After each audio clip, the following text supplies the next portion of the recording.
কি হৈ আছে ৰাইজৰ বাৰে বাৰে মানৱ সমাজত লজ্জাজনক ঘটনা ঘটিবলৈ পাই আছে।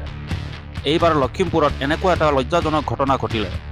এইবাৰ ৬০ বছৰৰ ঊৰ্ধ্বৰ বয়সৰ বৃদ্ধই নিজৰ বয়সৰ কথা চিন্তা নকৰি এগৰাকী নাবালিকা কিশোৰীক বলপূৰ্বক উপৰ্যুপৰি ধৰ্ষণ কৰিলে।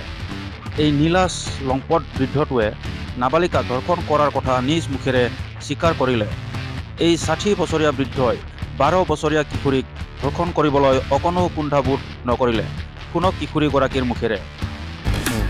মানুহ নাই তাৰপৰা মই ঠাই মুচিলোঁ মাটি গেলা থলোঁ ঠাই মুচি পেলাই মায়ে মুচিবলৈ কথা গ'ল। ঠাই মুচিবি তই ঠাই মুচি তই ভাত পানী খাবি তই ঘৰতে থাকিবি।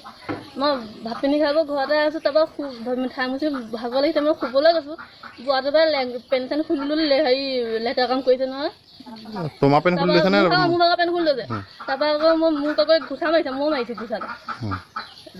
তাৰপিছত ঘৰৰ মানুহে শুনি দাদাইহঁতে আহি দেখিলেহি, দাদাই আহি শুনিলেহি, তাৰপৰা আহি দাদাই দেখিলেহি। তাৰপৰা এইটো তুমি চিঞৰি আছিলা নেকি তেতিয়া? নাচ